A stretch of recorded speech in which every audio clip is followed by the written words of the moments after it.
صفحہ 741 قرآن مجید کا نسخہ ہے نمبر 3 جو کہلاتا ہے۔ السلام علیکم وبرکاتہ۔ اعوذ باللہ من الشیطان الرجیم، بسم اللہ الرحمن الرحیم۔ سورہ رحمان چل رہی ہے، اس کا دوسرا رکوع شروع ہو۔ کل من علیہا فان ویبقى وجہ ربک ذو الجلال والاکرام فبأي آلاء ربكما تكذبان يسأله من في السماوات والأرض كل يوم هو في شأن فبأي آلاء ربكما تكذبان سنفرغ لكم أيها الثقلان فبأي آلاء ربكما تكذبان يا معشر الجن والإنس إن استطعتم أن تنفذوا من أقطار السماوات والأرض فانفذوا لا تنفذون إلا بسلطان فبأي آلاء ربكما تكذبان يرسل عليكما شواظ من نار ونحاس فلا تنتصران فبأي آلاء ربكما تكذبان فإذا انشقت السماء فكانت وردة كالدهان فبأي آلاء ربكما تكذبان فيومئذ لا يسأل عن ذنبه إنس ولا جان فبأي آلاء ربكما تكذبان يعرف المجرمون بسيماهم فيؤخذ بالنواصي والأقدام يعرف المجرمون بسيماهم فيؤخذ بالنواصي والأقدام فبأي آلاء ربكما تكذبان هذه جهنم التي يكذب بها المجرمون يطوفون بينها وبين حميم آن فبأي آلاء ربكما تكذبان۔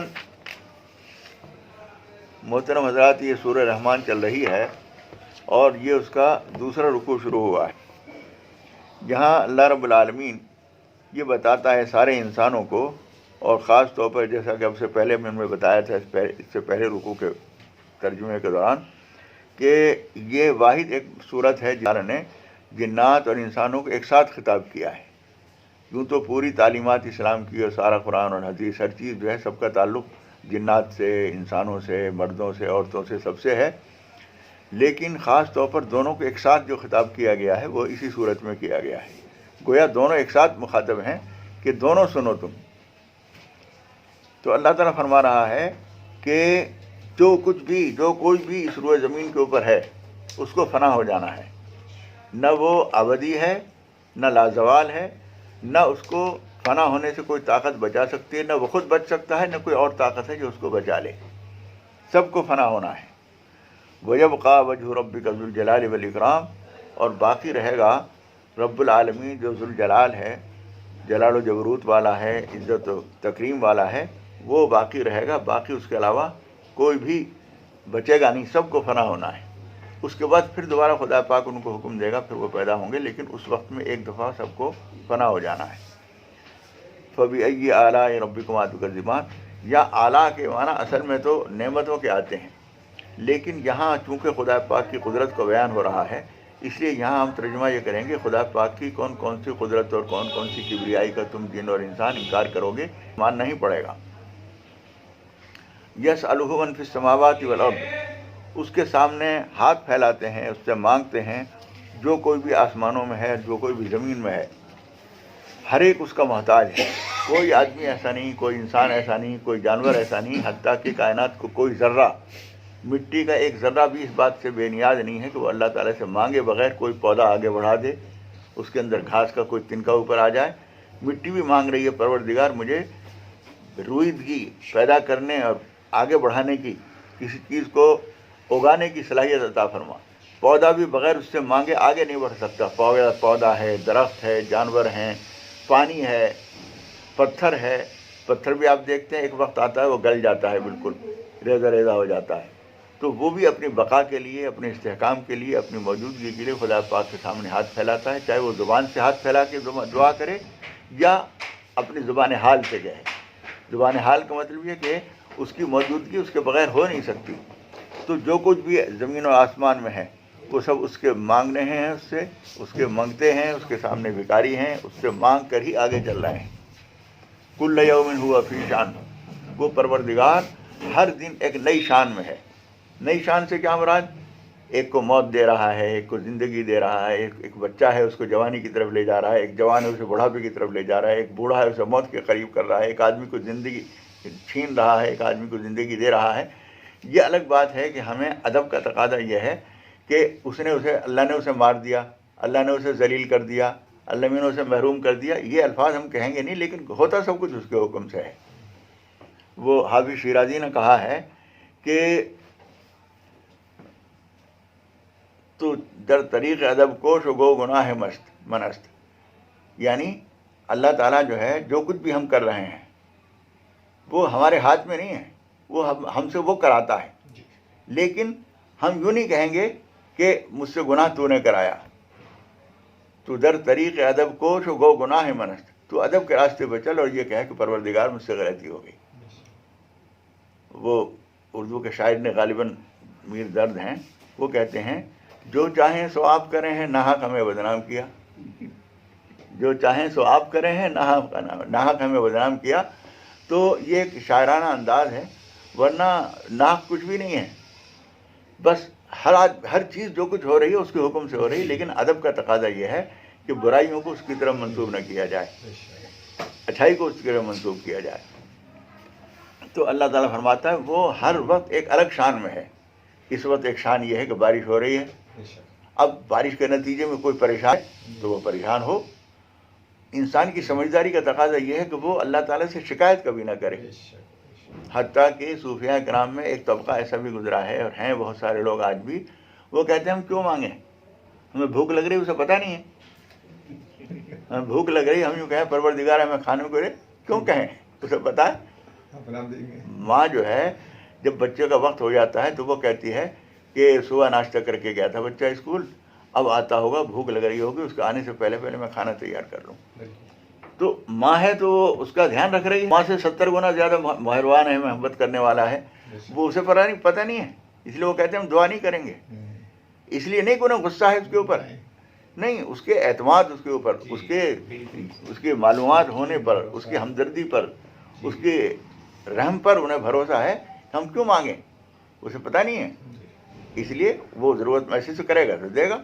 اور اس کی مصلحت اگر یہی ہے کہ ہم بھوکے رہیں تو ہم بھوکے ہیں، ہم اس بات پر راضی ہیں۔ تو رہے ہیں اللہ تعالیٰ فرما رہا ہے کہ وہ ہر وقت ایک نئی شان میں ہے، ایک نئی کیفیت ہے اس کی۔ فَبِأَيِّ آلَاءِ رَبِّكُمَا تُكَذِّبَانِ، تو اے جن اور انسان تم اللہ تعالیٰ کی کون کون سی قدرتوں کو جھٹلاؤ گے، یعنی تمہیں ماننا ہی پڑے گا، نہیں مان رہے ہو مانو، خوشی سے نہیں مان رہے ہو تو حالات کا تجربہ کرو۔ فَبِأَيِّ آلَاءِ رَبِّكُمَا تُكَذِّبَانِ سَنَفْرُغُ لَكُمْ أَيُّهَ الثَّقَلَانِ۔ ثقل اصل میں بوجھ کو کہتے ہیں، ثقلان اصطلاحاً تو جن اور انسانوں کے لیے بولا جاتا ہے، لیکن خدا پاک نے جن و انس یا معاشر الجن والانس سے اس میں آ رہا ہے، تو یہاں پر ثقلان کیوں بولا، جن و انس کیوں نہیں کہہ دیا؟ یہ ایک طنز کا انداز ہے، ایک غصے کا انداز ہے۔ جس طرح کوئی بیٹا جو ہے کچھ نہیں کرتا ہو اور باپ جو ہے اسے غصے میں کہے یہ تو کم وقت میرے اوپر بوجھ بنا ہوا ہے، تو بوجھ کا مطلب میں کروں تو کھائے، تو نے یہ کر رکھا ہے۔ تو اللہ تعالیٰ ثقل کا مطلب ہے اے زمین کے بوجھ ہو، اے انسانوں اور جنات میری زمین پر رہ کے اور زمین سے فائدہ اٹھا رہے ہو، اس کی پیداوار کھا رہے ہو، اس کے اندر اینڈ رہے ہو، عیش کر رہے ہو، اور میں کچھ کہتا ہوں تو کرتے نہیں ہو، تم تو بوجھ بنے ہوئے ہو۔ یہ اس طرح سے یہ لفظ استعمال کیا ہے کہ اے زمین کے بوجھو ہم عنقریب تمہارے لیے فارغ ہونے والے ہیں. فارغ ہونے کا مطلب یہ نہیں ہے کہ اس وقت مجھے کام ہے اور اس وقت دوسرا کام میں نہیں کر سکتا. یہ تو بندوں کی شان ہے. ایک کام کریں گے تو دوسرا نہیں کر سکتے. آپ یہاں بیٹھے ہوئے تو کہیں اور کی اور نہیں رہ سکتے. اللہ رب العالمین کی شان یہ ہے کہ ہر جگہ موجود ہے, ہر جگہ سب کچھ کر رہا ہے. جس کو کسی کو موت دے رہا ہے تو دوسری جگہ جس کو زندگی دے رہا ہے ادھر بھی اس پر اتنا ہی دھیان ہے اس کا جتنا ادھر دھیان ہے. تو وہ اسے فارغ ہونے کی ضرورت نہیں, بلکہ ایک طرح سے پاک نے مقرر کیا ہے ہر چیز کا. اس وقت ہم تمہیں پیدا کر رہے ہیں, تمہاری اولادیں پیدا ہو رہی ہیں, ان کی اولادیں پیدا ہو رہی ہیں, بڑھ رہے ہیں, پل رہے ہیں, پنپ رہے ہیں, بڑھ رہے ہیں. ایک سلسلہ چل رہا ہے. ابھی ہم اس کام کے لیے اپنے آپ کو ہم نے فارغ نہیں کیا ہے. ابھی ہمارے ٹائم ٹیبل کے لحاظ سے ابھی اس کا وقت نہیں آیا ہے. جب اس کا وقت آئے گا تو پھر ہم وہ کریں گے. تو اے زمین کے بوجھو ہم عنقریب تمہارے لیے فارغ ہو جائیں گے اور تمہارے حساب کتاب کریں گے. فبأي آلاء ربكما تكذبان یا معشر الجن والانس, اے جن اور انسان اگر تم طاقت رکھتے ہو زمین اور آسمان کے اور زمین کی سرحدوں سے باہر نکل جاؤ تو نکل کے دکھاؤ. فانفذوا لا تنفذون الا بسلطان, تم بغیر طاقت کے نہیں جا سکتے اور طاقت تمہارے پاس ہے نہیں. آپ اندازہ کیجئے اتنی بڑی کائنات, لاکھ سال کتنے دن گزر گئے, دنیا بنی ہے. خدا پاک کے بعض سیارے اور بعض روشنیاں ایسی ہیں کہ جو اس کائنات میں موجود ہیں اور جب سے دنیا بنی اس وقت سے وہ چل رہی ہیں, اور وہی روشنی کی رفتار سے لاکھوں میل کی روشنی کی رفتار جو ہے ہوتی ہے, اور وہ اس وقت سے چل رہی ہیں اور ابھی تک زمین تک نہیں پہنچی ہیں. وہ اتنی بڑی کائنات ہے. تو انسان اگر روشنی کی رفتار سے بھی اگر کہیں جائے, ابھی ایسی کوئی سواری بنی نہیں ہے اور نہ ابھی آثار نظر آ رہے ہیں اس کے, لیکن اگر روشنی کی رفتار سے بھی چلنے کا کوئی انتظام بنا لے انسان اور جنات ایسی کوئی گاڑی تیار کر لیں جو روشنی کی رفتار سے چلے, تو بھی کتنی زندگی تو محدود ہے نا. 60 70 سال 80 سال 100 سال, وہ کروڑوں سال سے روشنی آ رہی ہوتی, تم کہاں پہنچ سکو گے؟ تو یہ تو ممکن ہی نہیں ہے. اللہ تعالیٰ فرما رہا ہے حدوں سے. تم یہ سمجھ رہے ہو نا ہم نہیں مانتے اللہ کو, ہم یہ نہیں کرتے, نہیں مانتے تو کرو, کیا کرو گے تم؟ تمہیں ہم کھینچ کے لے آئیں گے جہاں بھی تمہیں ہوگے تم. ایک پچھلی امتوں میں ایک شخص تھا, اس نے بہت گناہ کیے, حدیث بات آتی ہے اس نے بہت گناہ کیے, اور جب وہ مرنے لگا تو وہ اپنے بیٹے پوتوں سے کہا کہ میں بہت گنہگار ہوں اور اللہ بھی مجھے پکڑے گا ضرور, اس لیے تم ایسا کرنا جب میں مر جاؤں تو مجھے جلا کے اور اس کو راکھ بنا کے اور پیس کے ہڈیوں کا بھی چورا کر کے اور کچھ ہوا میں جنگل میں اڑا دینا, کچھ پانی میں بہا دینا, ادھر دینا, تاکہ میں پکڑ میں نہ ہوں اللہ میاں کے. جب وہ مر گیا خدا پاک نے تمام ذرات کو حکم دیا, وہ سب اکٹھے ہوئے جیسا کہ حضرت ابراہیم علیہ السلام کو دکھایا تھا اللہ تعالیٰ نے. وہ تمام کو جمع کر کے حکم دیا زندہ ہونے کا, وہ زندہ ہو گیا. اب اللہ میاں نے کہا ہاں بیٹا اب بتاؤ کہاں بھاگو گے؟ تو لیکن خدا پاک تو ارحم الراحمین ہے. انہوں نے کہا تو نے ایسا کیوں کیا؟ یہ پروردگار تیرے ڈر کے مارے کیا, تو ہم سے ڈرا تھا اس لیے بخش دیا. تو ہم سے ڈرا تھا نا, میں اس بات کی وجہ سے بخش دیا. تو ارحم الراحمین ہے, جس حال سے بھی بخشنے کا بہانا چاہیے اسے. تو فبأي آلاء ربكما تكذبان, تم اللہ تعالیٰ کی کون کون سی قدرتوں کو جھٹلاؤ گے. یرسل علیکما شواظ, بالفرض اگر تم کہیں نکل کے بھاگنے کی کوشش کرو گے تو اللہ تعالیٰ فرما رہا ہے کہ تمہارے اوپر آگ کے انگارے پھینکے جائیں گے. وہ نحاسن, اور پگھلا ہوا تانبا. نحاس کے دونوں معنی آتے ہیں. تو بعض ترجمہ لکھنے والوں نے قرآن مجید کے جو ترجمے اردو میں کیے ہیں جن حضرات نے, بعض لوگوں نے اس کا ترجمہ دھواں کیا ہے کہ تمہارے اوپر انگارے پھینکے جائیں گے اور دھواں آئے گا جس سے تم بچ نہیں سکو گے. اور بعض لوگوں نے پگھلا ہوا تانبا جو ترجمہ کیا ہے وہ بھی اس کے معنی آتے ہیں, تمہارے اوپر وہ پھینکا جائے گا.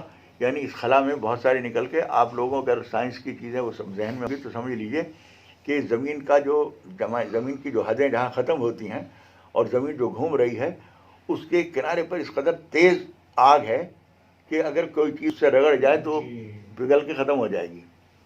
یہ جو تیز رفتار جس طرح سے کوئی چیز پہیہ گھوم رہا ہو اور اس سے کوئی چیز ٹکرائی جائے تو وہ آگ نکلے گی. اس طریقے سے وہاں سے نکلنا آسان نہیں ہے. یہ جو یہاں سے چاند پہ یا دوسری جگہ جاتے ہیں تو اس کا بہت خاص انتظام کیا جاتا ہے کہ وہاں نکلنے کی جو جگہ ہے وہاں سے نکلنے میں کوئی پریشانی نہ ہو. اور اس وقت تک تو ان کے زمین کی کشش ثقل اسے کھینچتی رہتی ہے, اور اس کے بعد جب اس مدار سے باہر جاتے ہیں پھر اس کے بعد ایسے ہو جاتے ہیں جیسے تم نے دیکھا ہوگا گرمی کے زمانے میں ایک